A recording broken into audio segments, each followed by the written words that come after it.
Hey, and welcome back to the number one podcast in the world, the Cellarcast, episode 98. 98. I feel a little groggy, feel a little underslept, even though I should have gotten enough sleep. I've had a pretty decent week, just kind of relaxing after the last video, getting ready for the next one. I'd kind of like to get it out a little earlier in the month, because I'm going to be busy for about 4 days. Kat and I are going to be going to a convention called Fanime. In, where is it? It's around like San Jose. Yeah, so if you're going, I don't know, man. It's hey, local feeler, I guess. If you're going, then maybe you could see us. That's gonna be like a 4-day thing. Her mom was crazy. Her mom was so nice. She got me like the 4-day ticket. It was like $80 as like a late birthday present. So shout out Kat's mom. I've been going through a thing recently. There's been a ridiculous amount in the month leading up to Street Fighter 6's launch. There's been a ridiculous... I kind of anticipated that they were going to do like, oh yeah, in like the roughly 6 months, they're going to be dropping character trailers every couple weeks, every couple months, like at a big event or something. And then they're going to go quiet for a little bit, and then there's going to be a huge blitz of information in like the couple weeks leading up to launch, like just a regular marketing campaign, right? But wow, they're even getting so much shit. There's people, all these different content creators, YouTubers, streamers have been getting who are of some sort of proximity to Capcom, like one of their offices, the random offices in like London or something like that. They're like, hey, come on and they record a bunch of footage and make videos and stuff like that. Or hey, here's like a test build or an early build or something, or probably a release build, but just an absolute blitz of media for the game, and I have not watched any of it. I haven't watched anything at all, and it's this really weird thing that happens with me. 'Cause I'm not a big I'm super hyped about a game. I don't do that very often. This is one of the few games that I've been very excited for and very much looking forward to. I'd say the last one was probably Strive. And the same thing happened with Strive, where like this big buildup of information right before launch, this big, all this different new media coming out about it. And I'm just not interested in any of it. And I don't know what it is. I for some reason, it just, as soon as I get like, when I anticipate something for a really long time, it ends up just, it's like an idea. It's just a figment of my imagination to me. And it's like my brain, I think this is just a thing that I do a lot. Once my brain's kind of chewed through stuff a lot, or once it's like, yeah, chewed through, I think is a good phrase to use. Once it's chewed through something just mentally, I just kind of drop it and I'm on to the next thing. And I think like playing the demo was like, okay, it's real. It's a real thing. And for some reason, that made me just not that I'm like not looking, I'm getting it. I'm getting it like day one. And I'm going to be playing it. I'd like to stream it. But it's just like, it's not that same kind of fever that I had to like, I want more info about this game that I've had for like the last year. There's just this big drop off. And yeah, it's really funny. I don't know. It just you could show me, all the information about the game, and I'm just gonna be like, oh, okay, cool, all right, not gonna watch it. And not even to like protect myself from spoilers or anything. It's just I'm like calm about it now. I'm like I'm in the eye of the storm. Everything around me is calm. This is perfect tranquility. This giant storm of YouTube videos and character guides and game footage is going on. Yeah. Speaking of, yeah, I we had a really fun stream the other day with or yesterday from the time I'm recording it. This we did a little Third Strike. That was really fun. I've been playing. It's really funny. I you know I want to give a lot of credit. I like giving credit to Street Fighter Five, right? I like giving credit to SF5 because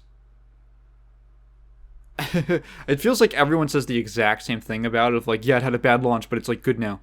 But it's true, right? It's true, and I think it's a genuinely pretty cool, pretty cool game in its final state.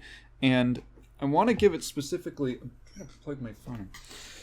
I want to give it specifically credit because it is the game that kind of cracked Street Fighter for me. It kind of cracked the Street Fighter nut for me.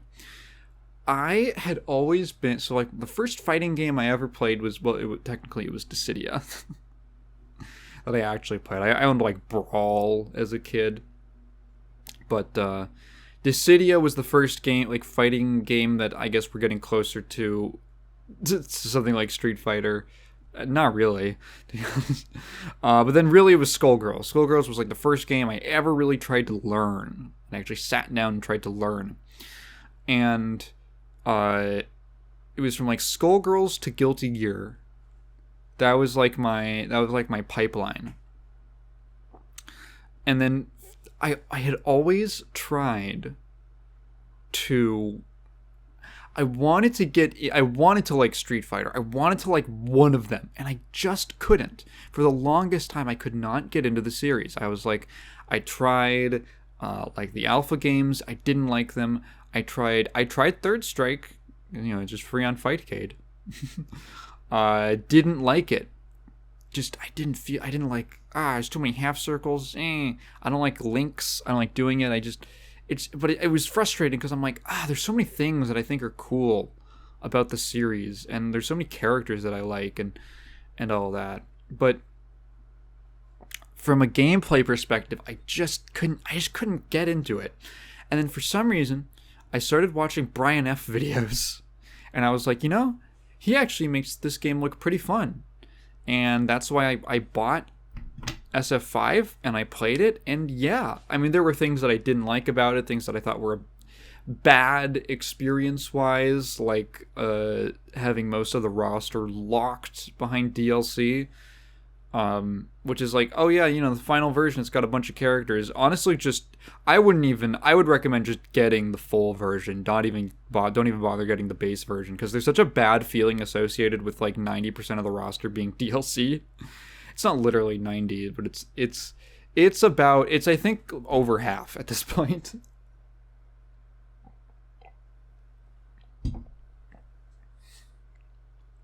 So there was that stuff that it feels bad. But gameplay wise, I kind of started to get it. I'm like, okay, I see it. I'm feeling it. I'm having fun. I'm enjoying it. I'm understanding a little bit. And then recently I've gone back to Third Strike, and I'm like, fuck, this game is really fun. This game is great. It's a really interesting game, right? It's really different feeling. I've heard it described as an acquired taste, and I think that's very accurate. Third Strike as a game I would describe it as kind of like slippery feeling. Does that make sense? There's a lot of things, like when you play any other fighting game, really, or most other fighting games, like you do actions and they're kind of locked in. I don't know if that makes sense. Like they're like pieces that connect together, almost kind of rigidly, canceling a move into another move, even doing a link, stuff like that. In Third Strike, there's this weird kind of slipperiness because not a lot of moves link into each other supernaturally. There's a lot of things that are like very plus. I don't know, it's weird. It's like the game has a lot less. There's obviously every character's got a bunch of combos, except for Q, and 12. But a lot of like Third Strike gameplay is like these little like exchanges of just like exchanging blows back and forth, or like a quick target combo. Even like the target combo timing is very like a lot of the combo timing is very fleeting. It's not. It doesn't even feel tight. It just feels fleeting. Like it could just slip right away from you, if that makes sense. Like landing, going from like SF5, where, landing a jump in is like a guaranteed you're gonna get some kind of follow up as long as it's not a super slow move as soon as you land. Doing that in like Third Strike it's not guaranteed. It's a lot harder to convert off of a jump in. A lot of moves are kind of they sort of skew towards being plus. I think this is like an older design thing. A lot of older fighting games are designed towards being a little more plus on block with a lot of their moves. But it leads to this interesting thing where, like, yeah, there aren't really super tight block strings besides, oh, maybe you do a target combo or something, or, you know, just a really, you know, crouch into a special or something like that.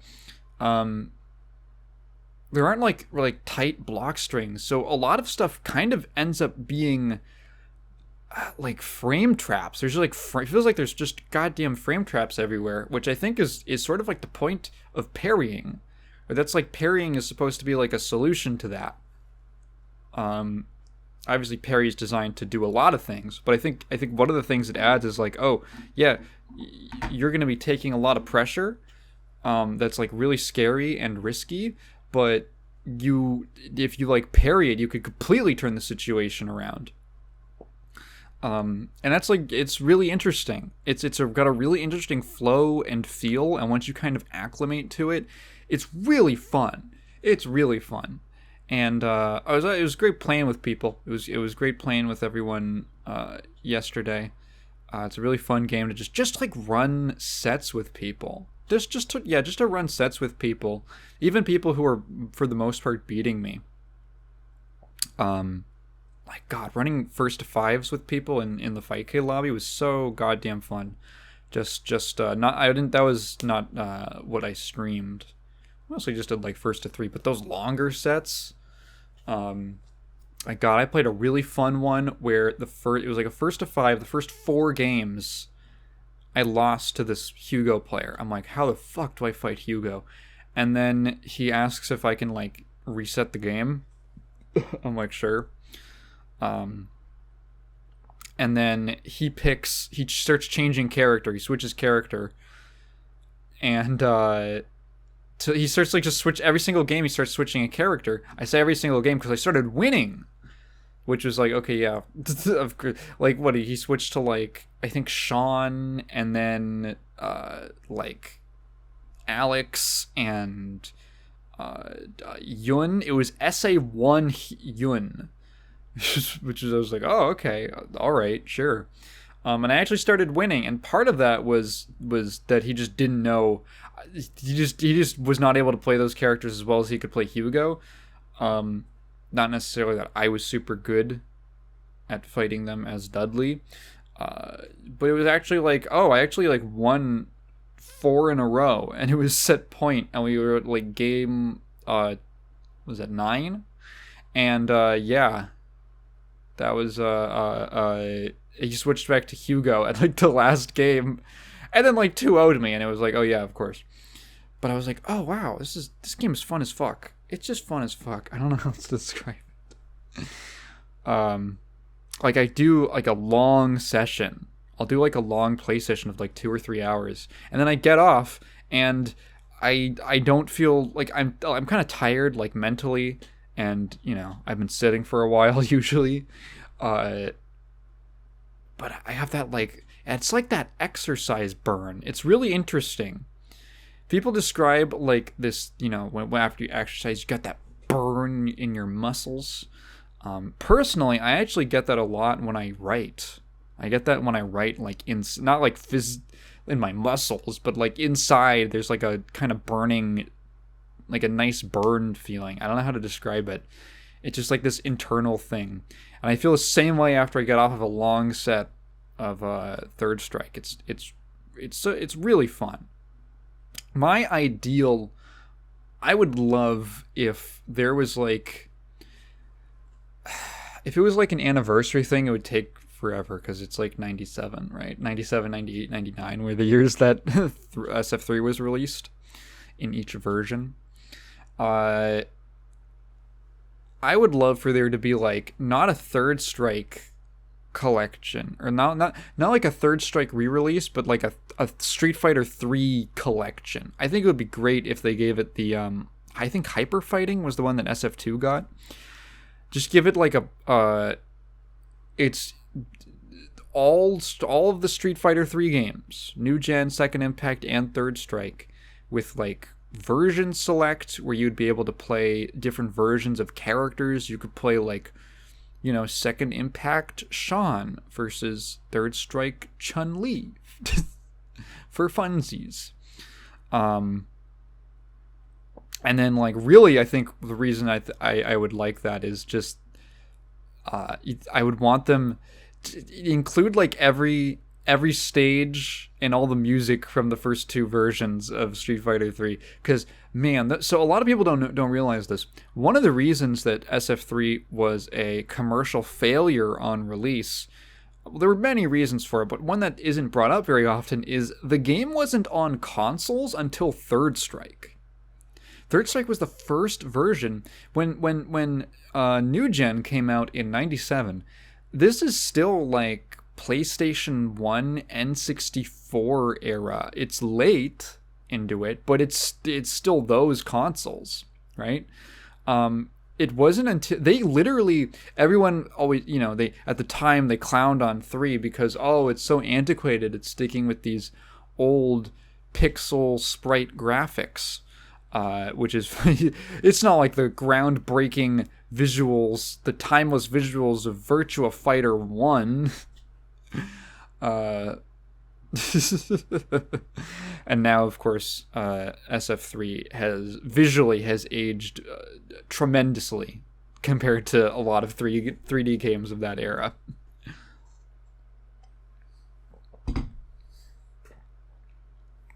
But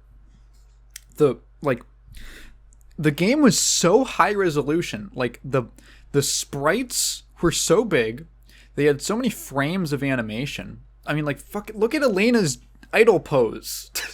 That's insane. Like the animators were just going crazy. And the backgrounds too. The backgrounds were very high resolution, and they're beautiful, dude. I love Dudley's New Gen stage, like the London. It's like this London street, this like old London street with like cobblestone roads, and like there's like a bridge, and the fight is just happening on the road. It's such a good looking stage. Third Strike was developed specifically with them wanting to launch on a console, like with console limitations in mind. It wasn't until 1999 when the Dreamcast came out that there was a console that could actually handle the game, and still it was slightly, the backgrounds are slightly compressed. I think that was the compromise they had to make, was that they could compromise on the backgrounds. So if you go just randomly check out SF3 New Generation stages. Oh, these are so good. Oh my god, Alex's stage with the like New York alleyway. Why is there a graffiti that says Mega Man in New York? It's alleyway. Ibuki's stage with this like weird, like very twisty forced perspective. Oh my god, there's like this one that's like New York in the winter with the snow on the ground and the sunrise. Very kitsch. It's our new favorite word. Very kitsch. There's some just beautiful scenery in this game. And then you go compare it to the Third Strike ones, and they're just a little crunchy. They're just a little crunchier. They're still really good looking, but yeah, how did I get on this? Oh yeah, right. So a lot of people don't even realize how gorgeous a lot of that old stage artwork, and the music too. There's some really cool music in New Gen and Second Impact. I would love just a collection that brings it all together and lets you play with all. Oh, you know what would be so cool? Having like letting you change the rule set of the match, where you could play with like New Gen parries. Or something like that. Like you could play with the weird feeling old parry system before they worked on it a lot in 2i. That would be a lot of fun. Just bring it all together. I think that would be super cool. I would love that. Anyway, and we need to get to the comment review. Yeah, so we actually do have a couple comments. Two questions to be exact. Oh gosh. Okay. Oh no. Oh, is my computer freaking out? I'm just gonna start talking and hope that this weird lag that's going on is not my computer dying. Nope, it's not. Okay, cool. That's just really weird. All right, our first one comes from a new commenter, or someone I at least haven't seen before. WB Tarzan Boy. Hello. Have you checked out AMC Squad? As someone that likes blood and immersive sims so much, it's hard not to recommend it to you. It's absolutely amazing for what it is, and what it is a self-insert fan project that nails homage while being just interesting enough to avoid being cringe for how closely it nails the formula it is ripping off. Very complicated sentence there. I think I had to reread that like 3 times the first time I read it. But I get the gist. I'd never heard of AMC Squad, and I decided to look it up. It is a mod. It's a mod for the build engine, or it's made in the build engine, I think, is really what it is. It's made in the build engine, and it's basically a... I should have pulled it up.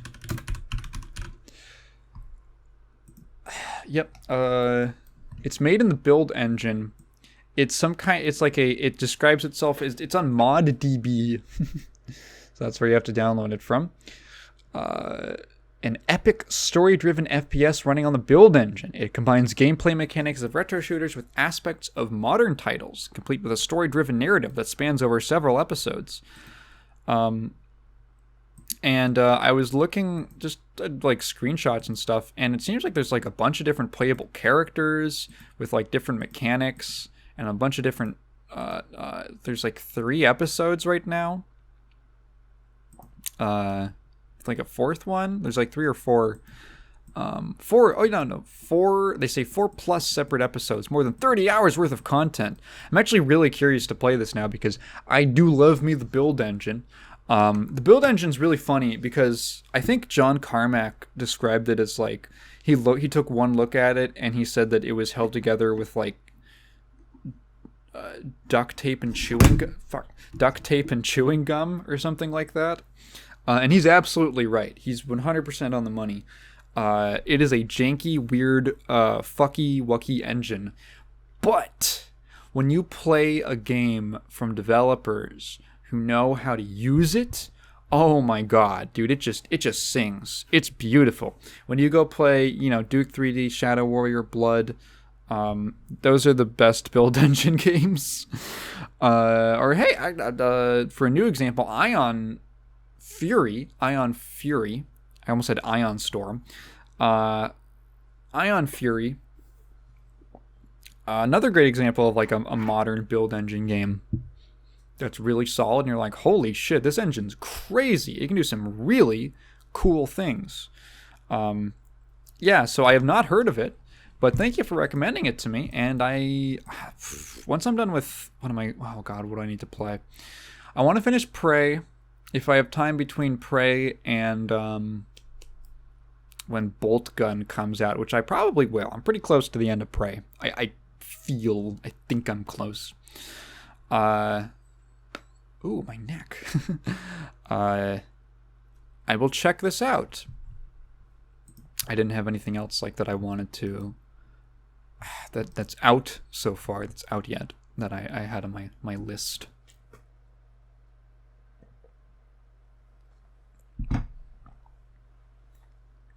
All right. Excuse me. We have a long comment from Ryan Frisch. Yeah. Did you know that Ryan's favorite food is roses? Yeah. He says, when it comes to manga with anime versions, I pretty much only watch the anime for fight scenes and maybe extra moments that people generally like. JoJo is pretty much the only exception because the music and visuals add so much to the already excellent source material. I agree. Funny enough, that I think is the best way to enjoy Bleach. Is that a bingo card item? Nah, I don't think so. Not unless Prox is here. With Bleach, I genuinely think that like after the first 2 seasons, when does Soul Society end? Whenever Soul Society ends, just drop the anime and start reading the manga because the pacing issues get so freaking bad in the anime that it bleh. So I would recommend to literally just like go read the manga, and then once you're done with certain segments, go back and go on YouTube or and watch the fight scenes. Just watch them animated.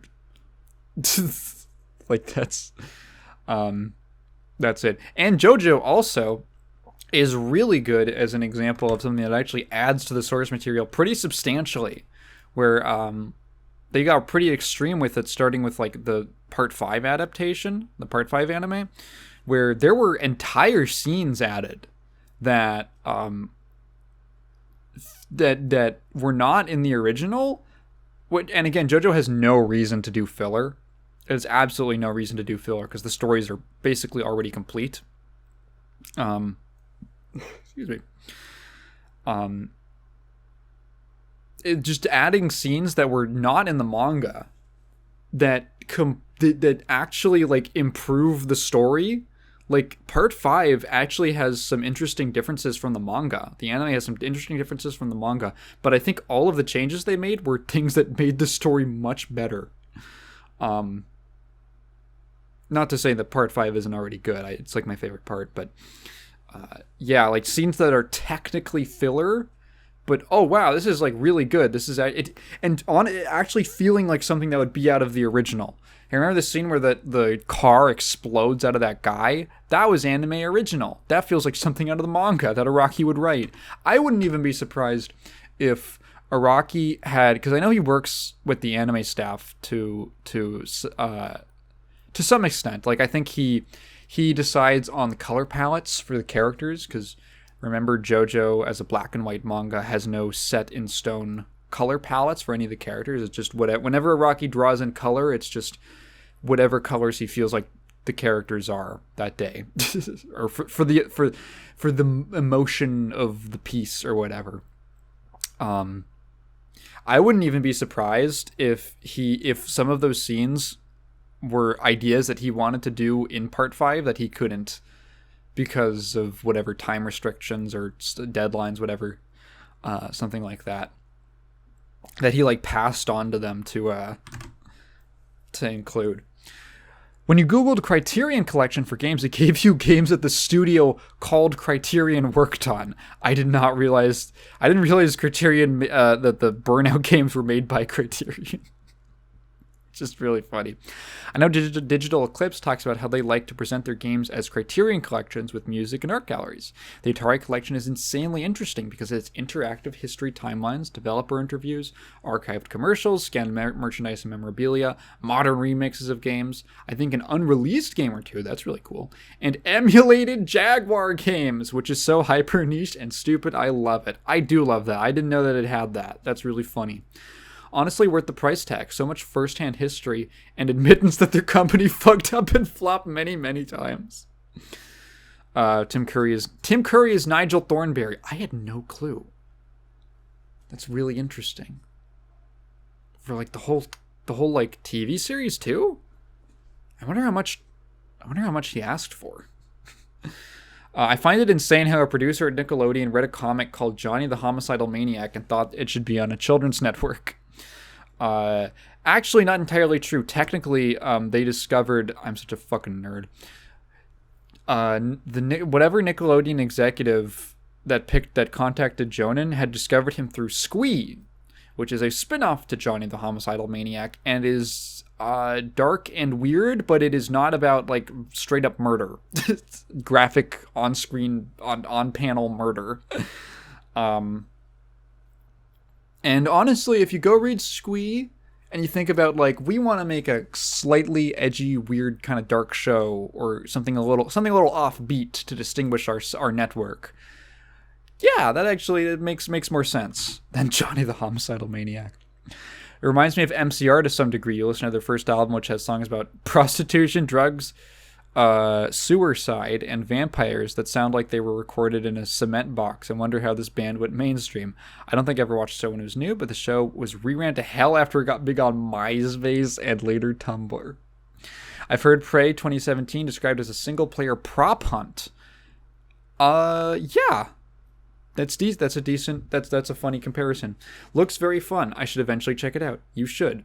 Prey, the deeper I get into it, the more Prey, it kind of leans a little heavier on the humanoid enemies as you go on, which is a little disappointing. But the horror aspect wears off a little bit, but I think it's okay. And there's still some decent scares and stuff like that, and just very high tension moments and things. Still a lot of like it gets by very much on like its atmosphere. Apparently Mick Gordon did the soundtrack. I didn't even know that, but yeah, he did the Prey soundtrack. Crazy talented. I hate how Bethesda owns so many good studios that make good games. I hope one day Microsoft dissolves a lot of the ZeniMax ownership and just keeps the studios directly under their umbrella. Yeah, just kill them off. Just bury them in a ditch. I guess my only... hey, we're getting to the question. I guess my only question for this week is, any plans for episode 100? Or are you going to hold off for a 2-year anniversary style thing? That's really funny. I think I mentioned this. I think someone asked about this on stream, but I'll reiterate. The funny thing about doing a weekly show is that the 50th anniversary... or to the 50th episode... just, because of like the way that time works and numbers, happens to be very, very close to when a 2-year anniversary is going to happen. So I was thinking about this. I'm like, it's a bit of a pickle. I think in my mind, I feel like a 50th, or I feel like a 100th episode. I feel like a 100th episode should be like a special event, and an anniversary should be like a retrospective, like looking back on 2 years of the Cellarcast. Looking back on 2 years of the Cellarcast. I don't know exactly what that's gonna look like, but I do have a month to figure that out. Yeah, just about. I'll come up with something. Maybe I'll just go through. Maybe we'll just the greatest hits, the best bits. Yeah, that would be fun. Maybe I wish we had more people who watched, because then it would be easier to be like, hey, what's your favorite moments from the podcast? And then I could just reminisce. But I think for the 100th episode, I'm probably going to do a live episode. I think I went back and checked. The 50th episode was a live episode. Or sorry, the 1-year anniversary was a live episode, but hey, nothing's, I don't have to make the next anniversary also alive, but yeah, probably gonna do a live episode for that one for the occasion. I don't know, I think it excuse me, live stuff is fun. All right, getting into the very sparse things that I wanted to talk about. I don't know, again, just kind of a slow week for things that I specifically am interested in. We're going to, so the the next episode of the Nickelodeon Marathon is not today. Nope. We kind of wanted to take a break. Kat said, do you want to watch a Nickelodeon movie or an art movie? And I was like, what do you mean art movie? So we watched Before Sunrise, the 1995. Yep. The 1995 Richard Linklater film starring Ethan Hawke and Julie Delpy. Well, Julie Derpy, am I right? It is a romance film. It's definitely an artsy kind of movie. It's a romance film. That's it. That's what it is. It's a romance movie. It is nothing. It is you. There is literally nothing that you could describe it as other than a romance film. It's fantastic. It's really good. I am not one who is particularly for romance stories. I don't mind one, you know. It's not like I'm not opposed to the genre. It's just not something I'm usually interested in. But wow, this movie was really good. So the basic premise is it stars Ethan Hawke is this American guy who is on vacation. Well, he's visiting Europe and he's just kind of touring around on the going on the Eurail, the Euro train. When he's on the train and he meets Julie Delpy's character, who is his name is Jessie and she's Celine, and she's this French girl who was visiting. She's coming from Budapest and she's going back to, I think, Paris because she's going to study, and he's just kind of drifting. Or no, he has a flight that's going to take off in the morning, in the morning of the next day, and they meet on the train and they kind of hit it off, and he's going to stop in Vienna and basically just spend the night. He doesn't have enough money for. They have this conversation, and they hit it off, and then as he's getting off, he's like, "Fuck it," and he goes back and he says like, "Hey, like I'm gonna super regret it if I don't at least ask you. Do you want to like spend the day hanging out in Vienna and the night, I guess?" And he basically explains, "Hey, all right, well, I don't have enough money for a hotel, so I was just kind of gonna stay up the whole night in the city, and catch my plane in the morning." You, like, they were talking about their travel plans and all that. He's like, the difference to you really isn't that much. Do you just want to basically make a day out of it? And she says, "Yeah, why not?" Because she kind of likes him. And the entire movie is it's the day that they spend walking around Vienna before the next sunrise, when they have to both leave. And what the fuck? I feel like crying. I feel like crying now. This movie's so fucking good. It's very simple. I knew that I kind of figured out what it was going to be when there's a scene. It's like when they first get off the train, they're walking around and they meet these two German guys because they don't know what to do around Vienna, right? They meet these two guys who speak English, and they ask like, "Hey, what is there to do around here?" And they say, "Well, we have a play at like 9:30 tonight. Here's like the thing, you should come check it out." And they're like, "Oh, all right, sure." And they get like the schedule or whatever, or they get the flyer for the play from them. And then in my mind, in most movies, this is where you cut to them watching the play. But they don't do that. They just go to the next thing of like them 5 minutes later. And I was like, "Oh, are you really gonna start mowing your lawn while I'm recording?" Fuck. Pause. Close to my window. This is the moment they just cut off. Or sorry, they what the fuck? I gotta get my thoughts back now. God damn it. This is the moment where they cut to them in the play, and they don't do that. They go to just like the next, them 5 minutes later walking around somewhere else. And the entire movie is them walking around Vienna, having various conversations about things and looking at things and falling in love. And it is immaculate. It is so fucking good. It's such a how do I describe this? This is a movie that I really like. It's the kind of thing that I really like because it's basically a flex from the writer and the actors. This is like a great movie if you're an actor, because there is literally nothing that the film can hide behind. You ever watch a movie and you're like, the story was kind of whatever, but like, oh, the action was fine, or the special effects look pretty good, or something like that. This movie has none of that. The entire movie is two fucking people talking.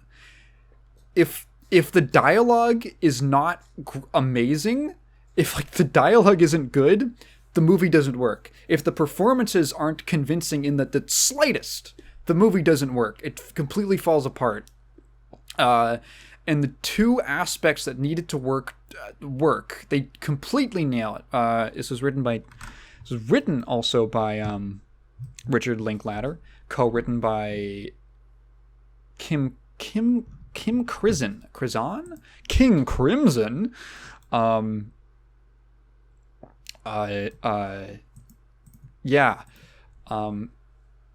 Ethan Hawke, and I'm obviously like more. I'm more. I'm more focused just because I write stuff. I'm more focused on like the writing and the dialogue and stuff. But you have to give it to Ethan Hawke and Julie Delpy. They do a tremendous job. I 100% believe that these two people are in love. Not just that they're in love, but that they're falling in love, and you're watching it happen. It is so incredibly convincing. I'm really interested what the script looked like, actually, because the dialogue is,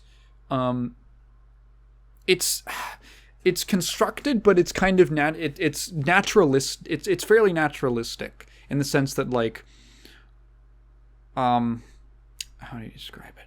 Naturalistic dialogue is such a weird term because what most people think of as feeling natural is not really how people talk, but it feels right, if that makes it. It's almost like it's less like natural in the way that people speak, but it's more natural in the way that you think, if that makes sense. Like, I feel like when people talk about naturalistic dialogue, what they really mean is this is how people would speak if everyone was able to put their thoughts into words exactly as they wanted to all the time. And this movie is basically all that. Their chemistry is fantastic. They kind of like, they have this like funny back and forth. They kind of like, they stumble a little bit over their words. They sort of cut each other off a little bit. They're just their facial expressions while they're talking. Just these long, unbroken shots of them just sitting in a place and talking to each other and just watching their facial expressions change in just this single held shot. And it's like, it feels like I'm watching two people have a conversation, but in like a slightly constructed movie way, if that makes sense. The directing, very straightforward. It's not a flashy movie at all. The editing, very straightforward. There's like no soundtrack. There is a song that plays at the very beginning, and there's a song that plays at the very end. And I think it's like this classical, I think it's the same classical piece. That's the only like non-diegetic music in the entire film. Everything else is like music that is literally in the scene, like they walk past someone who's performing or something like that. God, what a fuck. There's something I was going to talk about. Oh yeah. So like, part of the the bomb under the table. Have I mentioned this? I feel like I've mentioned this before on the podcast. But I'll reiterate it. Alfred Hitchcock's bomb under the table. So Alfred Hitchcock had this thing where he said that basically it was, how do you create tension in a scene? And the key is to actually give the audience enough information. Maybe not too much, but enough information for them to know the stakes of something. So he brings up this example of a scene where there's people eating dinner. They're eating a meal at a table, and they're talking for about 15 minutes, right? And it's just back and forth, and they're just talking about whatever, and then suddenly a bomb explodes under the table from it was under there the whole time, and they just fucking everyone incinerates. And the audience, as an audience member, that was 15 minutes of meh, followed by what the fuck, and like just, you know, this 2 minutes, let's say, of adrenaline and craziness, feeling that craziness. But if if, for instance, in the other example he gives, if you start the scene and the audience knows there's a bomb under the table, they're watching the entire scene, and now it's not just drab conversation that they're having. It's you're watching them talk, and the entire time you're thinking about the bomb under the table and whether or not they're going to find out, or you know, there's this new context that's established that creates tension. That the audience actually knows something bad is going to happen. It creates a more engaging scene overall than if there was just like a shock twist at the very end. And this movie has that element. There's a bomb under the table, and the bomb under the table is that they have to say goodbye in the morning. And it is, the whole time you're watching this, like this, it's this just delightful budding romance that you're watching grow on screen. And the more they like each other and the more you see them falling in love, the more like this thing is building up in the back of your mind of like, fuck, they have to say goodbye to each other. Oh, fuck, no, I don't want that to happen. And because the movie has it's so decompressed, you're not jumping forward in time very, very much. It's so decompressed that you're able to spend a lot of time, and you almost find yourself like the characters. Like, they know it too. They know that they're going to have to say goodbye in the morning. But they kind of just, like, try to savor the moment. And you as the audience are trying to do the exact same thing in preparation for this heartbreak that's coming up. I am not a big crier, right? I cry so rarely at movies. This film made me not cry, but tear up. This film really made me like invested in it. And a part of that, mind you, is that I watched this like with my beloved girlfriend, and so there's a bit of like, what would you call it, sympathy, or it's like, oh, I don't want to say goodbye to my girlfriend.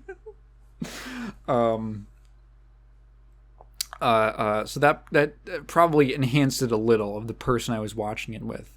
But even if I wasn't, I think it would still be, I don't know if I'd cry, but I would still be, I would be really, I think I'd still be, it's still an engaging film. I was never bored, right?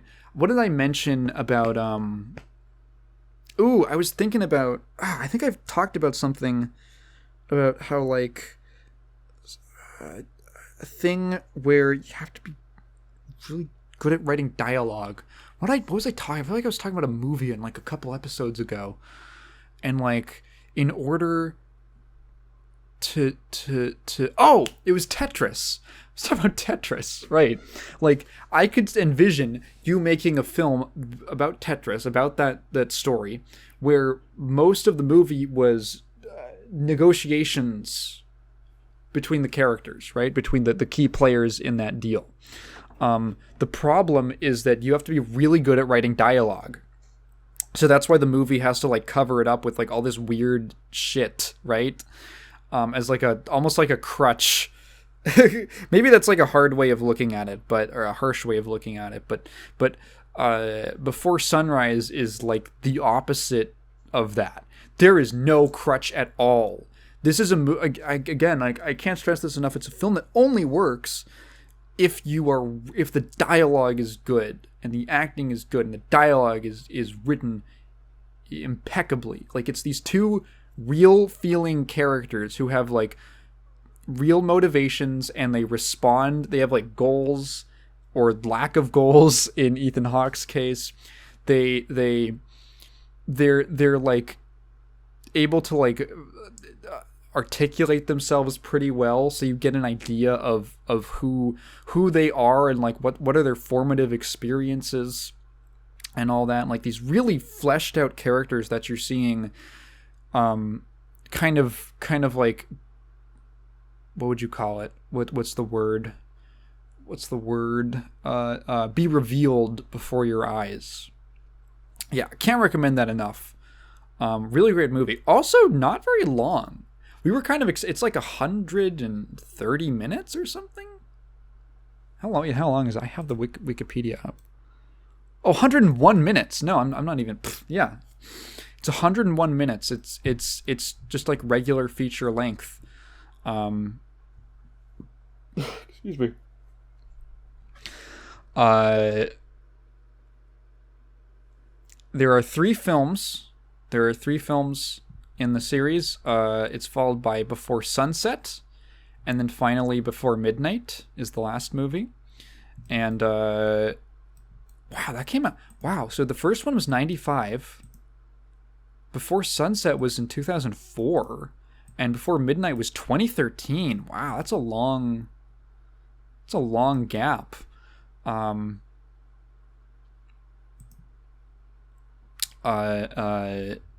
Yeah, so we're probably gonna watch all three of them. We didn't want to marathon them. Maybe we could have, but we didn't want to because it's just a lot, you know.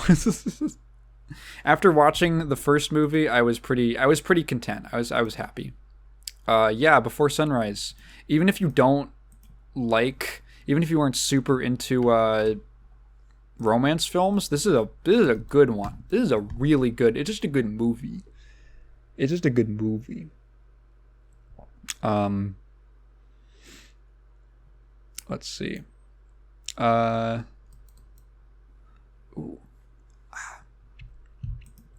Next thing I want to talk about is, a game that came out recently. So of course I'm going to talk about this. It's Idle Showdown, the fan-made HoloLive fighting game.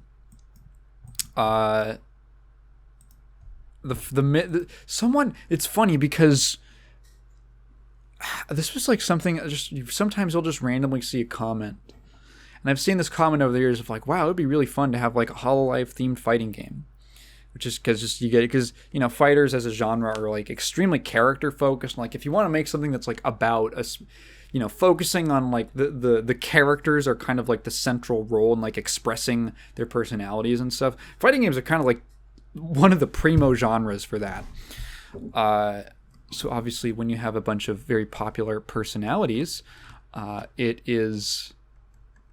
makes well, it's a little funny, but it does actually make a lot of sense to make a fighting game based around them. So this was a fan-made thing. Hololive is owned by it's a company called Cover Corporation. That's their parent company. And they have like a pretty liberal, for like Japan, like copyright policy, if that makes sense. They're probably not super liberal for Japan, but it's kind of like they have a very like in line with kind of like Dojin works, where it's like, yeah, you can just make a thing as long as you say it's unofficial. That's kind of like the idea of like Japanese Dojin creations, manga, music, even animations, and stuff like that. So this game has been teased for like, I want to say it got announced like a month ago or something like that, like not too long ago. It looks like it's been in development for quite a while. I would say like upwards of a year, and it finally came out. It's free on Steam. It must be legally free. They are not legally allowed to make money off of it, or they're gonna get sued. And I tried it out, and it's pretty good. It's actually it's fairly interesting. So there's 8 characters launch. There's room. I think it looks like just on the character select screen, there's little like icons for like 4 more to be added, and maybe potentially more after that. The game is pretty cool. It's I would describe it, looking at it like on its face, it has a lot of superficial similarities to Melty Blood, interestingly enough. it has it's basically a 4-button game. It's got a light, medium, heavy, and a special button. Uh, in terms of like feel, it's a little more different than that, though, if that makes sense. The main thing is that the game has a sort of weird, excuse me, the game has a weird kind of combo system, if that make, I'll describe it. So one thing that like so the game is like really like into chain combos, chaining upwards from light to heavy. You can chain any crouching into like its standing version, and I think backwards as well. 2H is like a universal launcher, so there's like, it's very like OTG, like launch them in the air, do a combo, get a ground bounce, and like extend and stuff like that. But there is no there is no air gatlings. There's like no air canceling normals. You can't do it, which is very peculiar for this kind of style of game. There's no air dash. There's no super jump. There's no like short hopping or anything. Characters have like some unique movement abilities, but that's like character specific. The universal movement options are fairly limited. There is aerial drifting, to tie it to make another Melty Blood connection. So a lot of the combo structure is more so like you do a ground sequence, and it's just what it looks like a ground sequence into a launcher, into like some kind of like an aerial special, or like a normal into an aerial special. The real sauce, the interesting stuff is in the super chat meter. So there are 2 gauges. There's like I think the star meter, which is just like the regular, it's what you do supers and your EX moves with.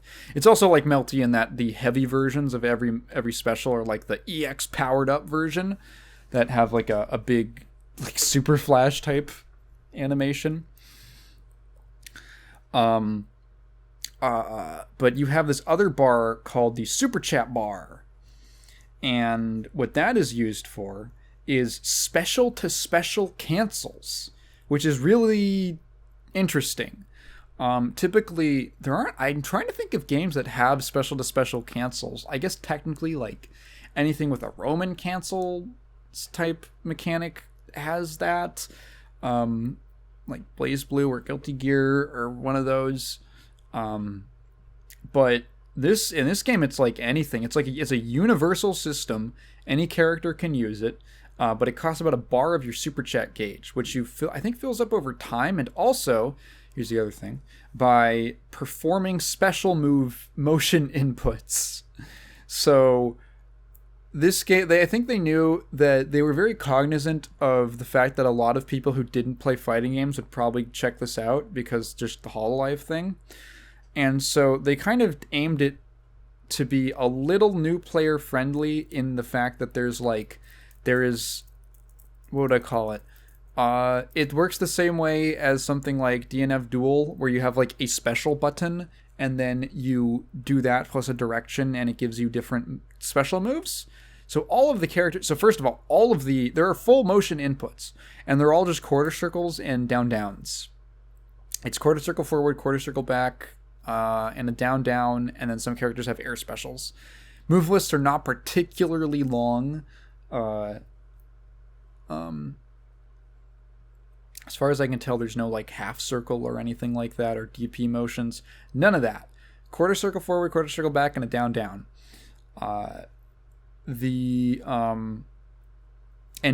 Performing the full motion gives you super chat bar.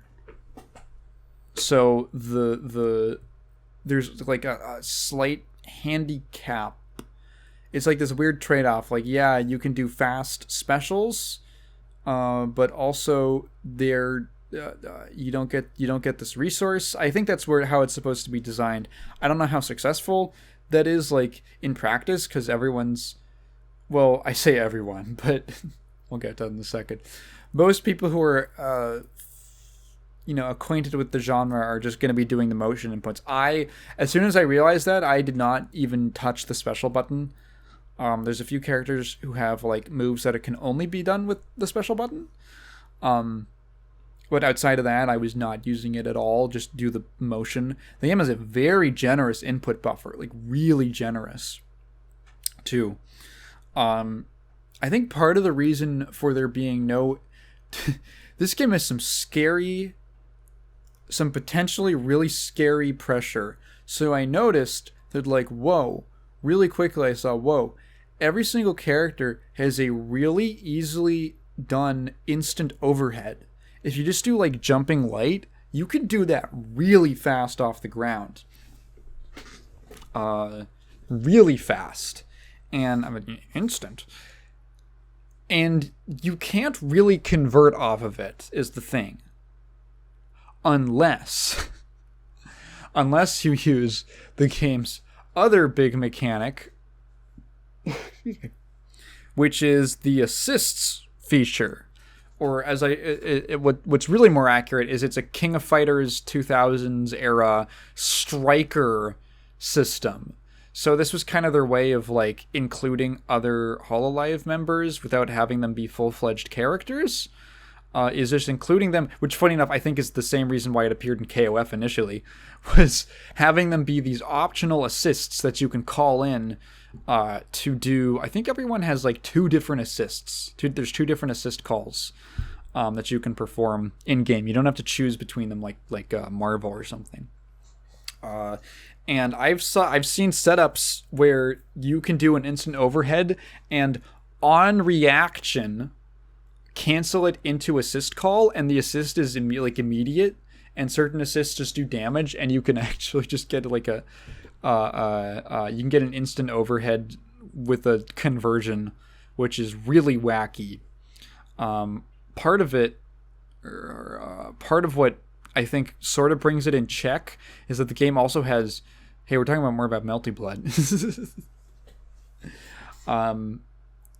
I guess it would be more accurate to say that in combo structure, it's not very much like Melty Blood. But in other ways, you can tell that the devs were at least fans of it, or maybe Undernight, actually. French bread games in general. The damage scaling's like intense in this game. Like you can spend a full bar on like a big ass combo and it does like 40%. It does not as much as you'd get in a lot of other games. French bread really likes having like really intense damage scaling the big long combos. As far as I can tell, there's no like guts system. I haven't really checked, but yeah. So it's a cool game. It is a neat game. Very charming. I think if you're at all interested, and if you like HoloLive VTubers, or you think that's funny, or you just think it's interesting, and you can get over the voices, which is the other thing. The voice clips are all just taken from like actual streams and sound bites of the actual streamers, just the actual YouTubers. And there's a fucking hilarious clip of Brian F checking out like the trailer on Twitter or something, and he's like, okay, and he doesn't know anything about... I think the only VTuber he's aware of really is Romola. That's like his only experience with VTubers. He does not seem like a VTuber kind of guy. And there's like 5 seconds into the trailer, Corona gets hit and she goes, wah! And he frame one pauses and goes, not for me, and closes it out. It's so funny. I wouldn't expect anything less from the big Brian. Yeah,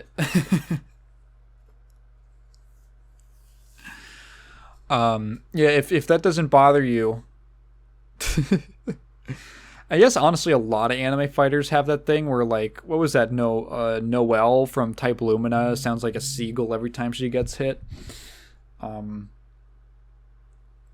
If that doesn't bother you, then yeah, check it out. It's free. You got nothing to lose. There's some very charming pixel art.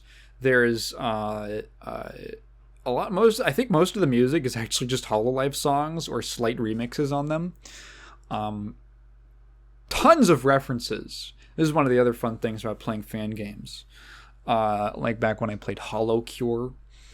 There are just a insane amount of references that I was like trying to pick up on. So I'm familiar with. I wasn't entirely familiar with, like, I didn't know all the memes with certain peoples, but you know, I was like checking out Corone obviously first because she's the best. She's the dog. She got that dog.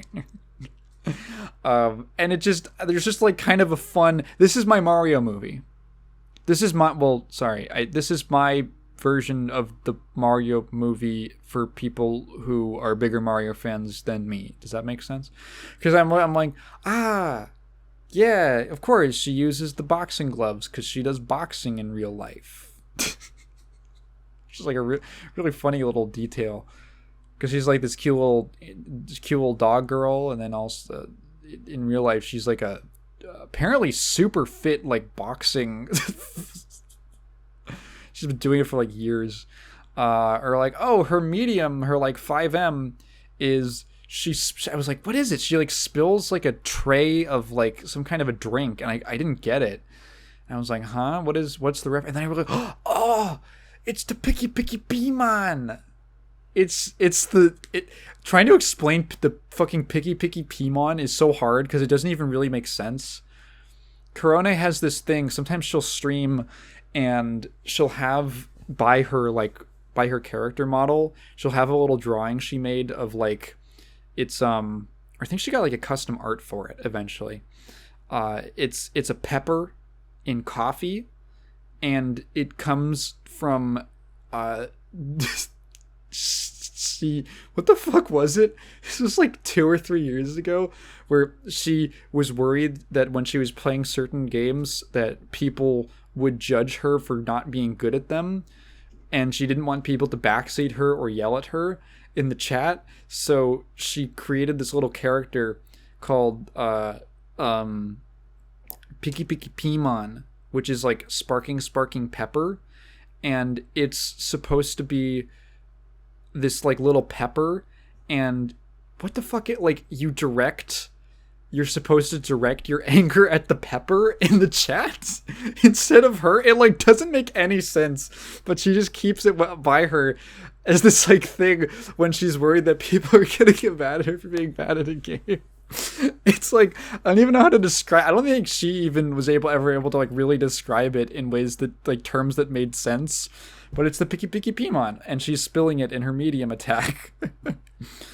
I didn't get her like 5H for a while. Then I think I realized, oh, she has a hammer because of that one when she that one time where she pulled out a little hammer and she went bonk bonk bonk on her chat. Yeah, bonk bonk.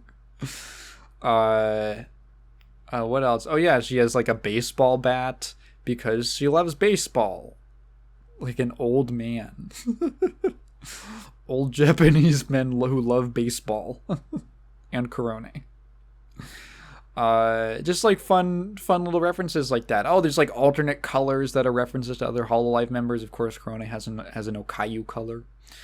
And a Rizu color. That's very cute.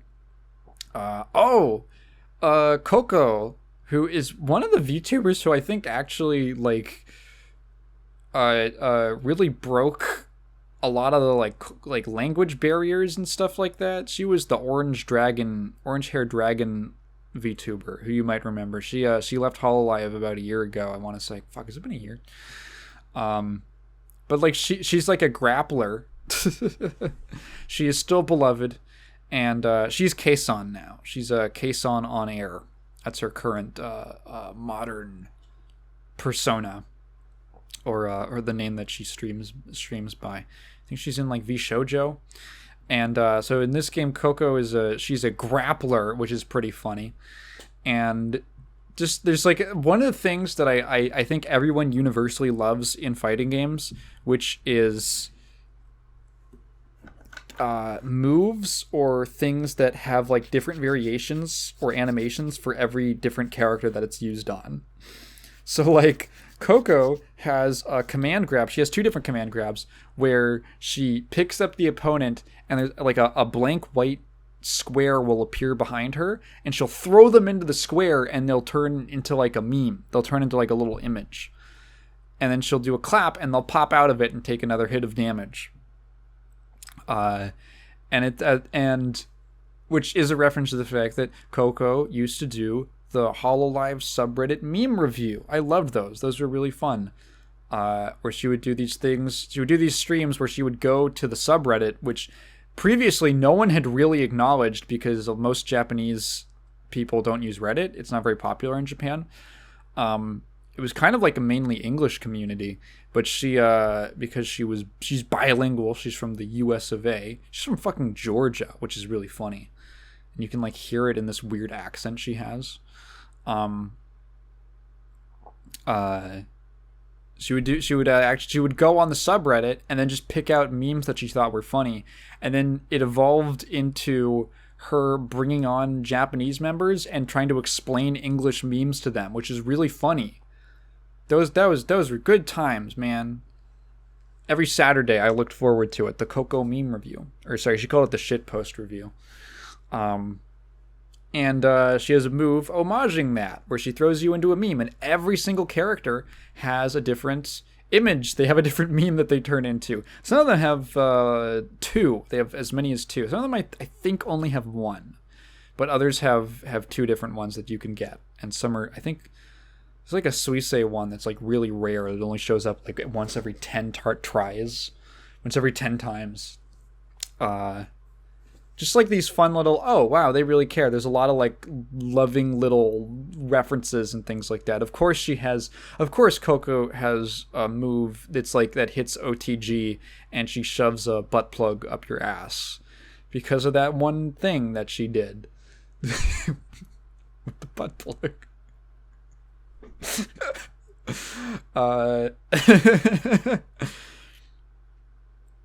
That shit was so fucking funny. That shit was so funny when she would just... I'm just going to reminisce about Kiryu Coco now. When she... Because the Hololive was always like... And it's funny because Hololive was... The joke with it was partially that like, oh, they're all kind of like... It's like the aesthetic of like an idol, like a Japanese idol thing, but it really functions nothing like an idol company besides the fact that they make music sometimes. But that was like the meme was like, oh, it's a bunch of like angry gamer girls, but they're like idols. And then Coco completely blew that off and just started swearing a lot and made these like fake, she would make these like fake commercials. She had like a drug called Asa Coco. And she would like make these memes with like her other Hololive members. There were like these fake commercials and it would be like new types of Asa Coco, and it was like a gas version that you would put on like this oxygen mask and it would pump it directly into your lungs. You do it by like syringe, and then there was one that was like you would administer it. It was like an analgesic, and it was just a butt plug. I was like, what the fuck is happening? Yeah. I want to talk. So specifically, it's been really interesting watching Hololive members play this game, because obviously, like, oh, new Hololive fan game. Of course, some of them are going to check it out. And the responses have been. I just kind of skimmed through a couple of the streams, and actually, Kiara was streaming it earlier today, and I was like, why not? I'll just watch like an hour of that while I'm eating my breakfast. And well, there's a few really interesting things, because most of them are not fighting gamers, right? They may fight and they're gamers, but they are not fighting gamers. Korone had no trouble at all, because she actually plays fighting games. Yes, I would describe her as a fighting gamer. She actually plays Street Fighter in like SF5. And her thumbnail was great. It was like her as fucking Akuma with like the raging demon. She had no problem, and she got the hang of it really fast. I think Botan mostly just looked at like a lot of the animations and stuff like that. I didn't watch too much of like Botan's stream. Uh, uh, uh. Oh wait, who what? There was like two people specifically who had. Well, there was like Iris and Kiara who are they've never. I think they both said they've never really played a fighting game, only like maybe once or twice their entire life. They had like very similar reactions to trying to like get their like wrap their heads around the game, which is really interesting to watch like a very new player experience live. And I think it's like, wow. I hope the devs. I know the devs were watching. I hope that they take that and improve the tutorial. Oh my god, yeah, dude, the standard fighting game tutorial is so dog shit. It's so bad. There was I remember both of them had the exact same reaction of like they get like a couple they do the whole tutorial, even though the tutorial is like it's broken up by all these different segments that are like basic, intermediate, advanced. It just presents it kind of to you all in a row, and you can just go do all of them in a row and not even realize you're already in the advanced section. And both of them had a moment where they were like, I'm not gonna remember all this. I'm gonna forget this as soon as this is over."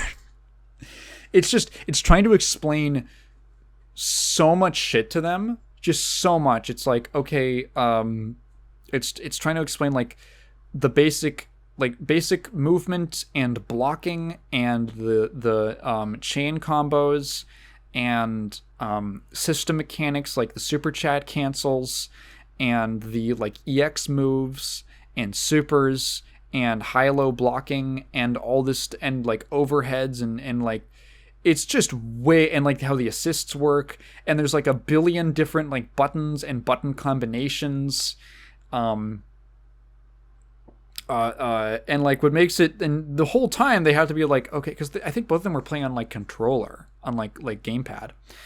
And they're looking and they're like, okay, L, that's actually, for like, the light attack. That's X or whatever. It's like, it's A or... they have to like constantly, like you could see them looking down at their controllers. Like, what the... Okay, that's this button? What the... Okay. Just way, way too much information that you're throwing at a player... and you just kind of like do it once and then it's done. And it was like I think I saw the same thing in like 3 or 4 different streams where they would go and they were at the part where it was like chaining different attacks of the same what do you even call it? Same heaviness together? It would be like chaining 2 lights. So normally the game does not allow you to chain lights into each other. Like you can't like in a lot of like anime fighters, you can't just do like 5L, 5L, 5L, 5L in a row. You would have to do something like 5L, 2L. So you can do like standing to crouching or crouching to standing. And so it's just, all it's asking is do standing light into crouching light and just cancel them into each other. Bop, bop. Just like really simple, straightforward thing. But the way that it was presented was the icon for light, and then an icon for down, and then an icon for light again. And the exact same thing happened every single time. They would go up, press light, walk backwards, and press light again. Or sorry, not walk backwards, crouch, and then stand and press light again. And it's like that's not their fault, right? Like the information isn't being conveyed very clearly. If I had no idea about like I can just look at that and figure like even I think that's not that way of showing like writing out the information is not very useful, but I can at least like infer because like I just know that doesn't really make any sense. I think they want me to do like a standing into a crouching attack because you can't it doesn't make any sense to just crouch in the middle of your combo and then stand again. Like what? But they don't know that. A new player doesn't know that. That's not clear, right? They're not familiar with these just like genre conventions.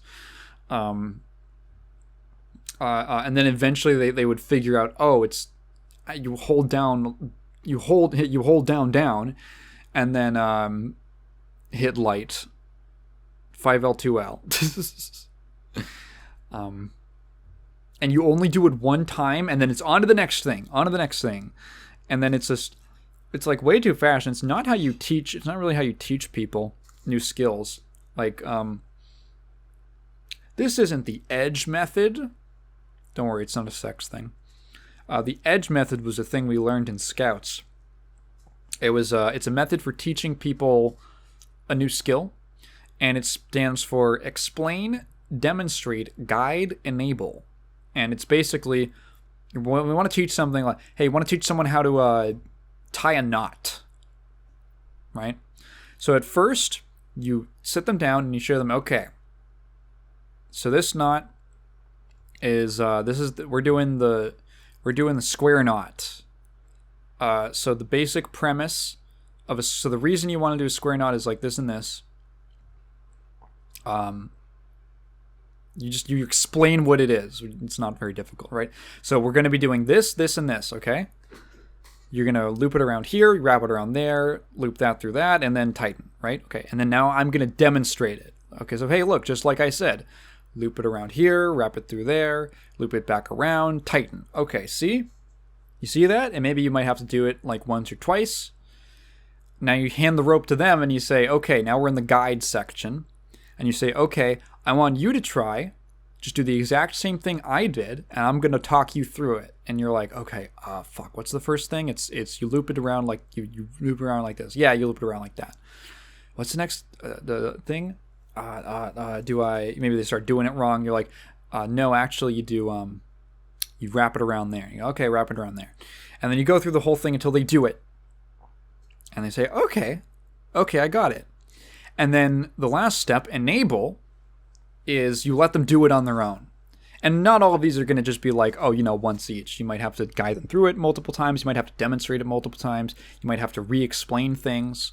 But eventually you're building up with you're showing them, and then you're slowly transitioning the skill or transitioning the doing of the thing onto the learner, onto the student, until they can do it confidently on their own.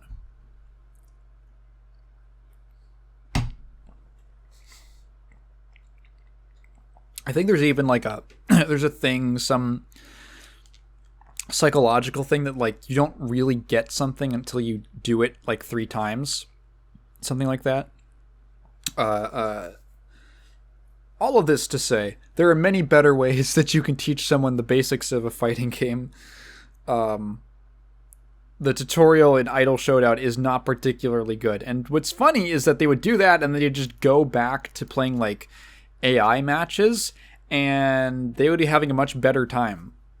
Just kind of learning as they button mash. And you can kind of see a little bit of growth as they go on. Like they sort of figure out the natural way that things kind of chain together from light to heavy. They can tell like they get a little better at like spacing. Sometimes they get better at blocking. Not all of them. Like these things just sort of naturally build up by doing. And if there was some way to like combine both of these sorts of ways of learning, that would probably be best. I think that's the idea behind World Tour mode in SF6, since we were talking about that earlier. Yeah, I think fighting game tutorials are a subject that's been talked about to death. I think it's good to have like that kind of encyclopedia that you can refer back to, but it's real. Kat just DM'd me. She just saw someone. She's at a mall right now. She just saw someone cosplaying as Nico Yazawa from Love Live. Fuck, she changed her profile picture to goddamn Celine from Before Sunrise. I was like, you bet. We were watching it. We were watching Before Sunrise. I was like, I better not go on Discord tomorrow morning and see that you changed your profile picture to her. You better not, because I'm not switching to Ethan Hawke.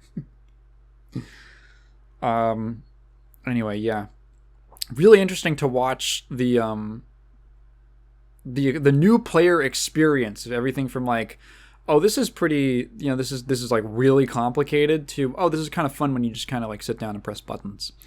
Kiara ended up playing with Calliope, so they ended up linking up and playing together in a lobby. And Callie is more versed in fighting games. She's actually played like Guilty Gear before, not to like a very intermediate level, but she's at least like kind of familiar with it. And Kiara specifically said, you made this experience way better because you kind of guided me a little bit. Hey, the G in guide.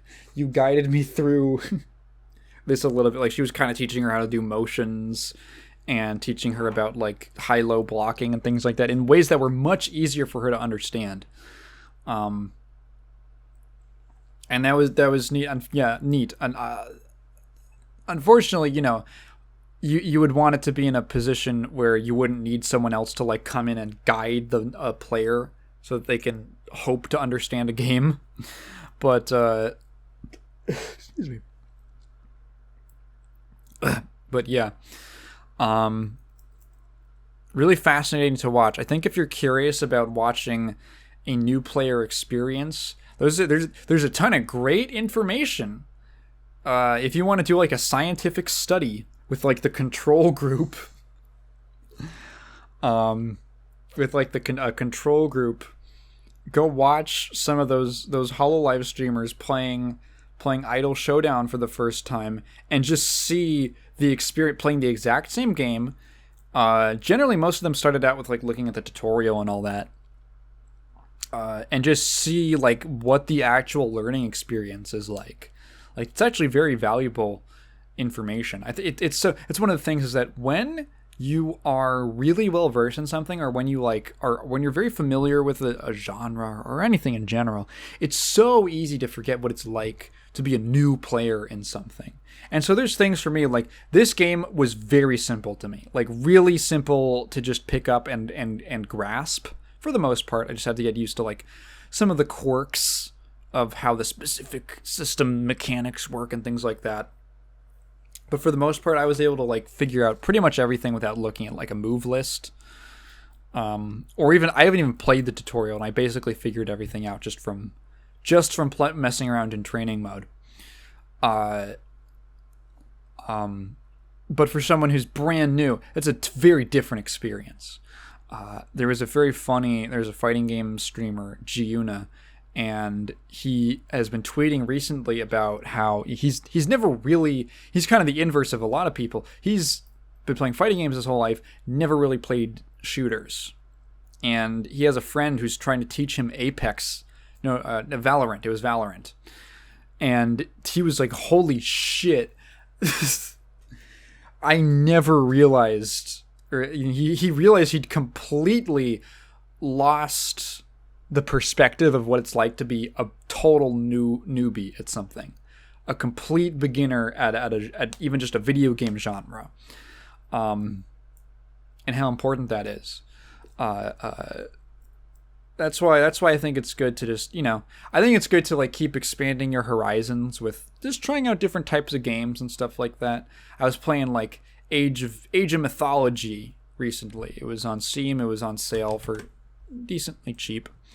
And do I like it that much? It's fine. Maybe I'm just not super into its specific style of like RTS semi-civilization building gameplay. Just maybe not super my thing, right? But I'm glad that I at least tried it out. Like, I don't really expect to go back to it soon.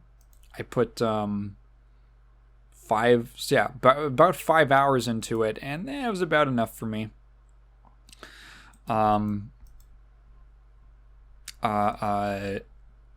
Yeah, so like trying new things, it's like, it's not just, one of the biggest benefits of trying new things is just learning, being able to remember what it's like to be a beginner, and having that experience is, I think, really valuable. So try new stuff.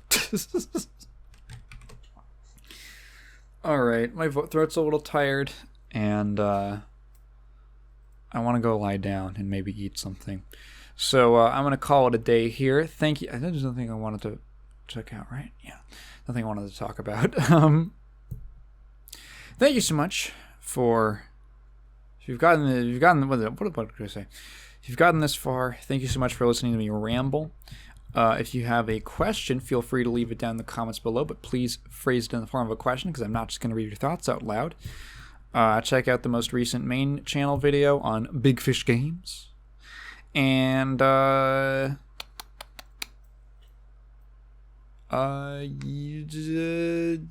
bye.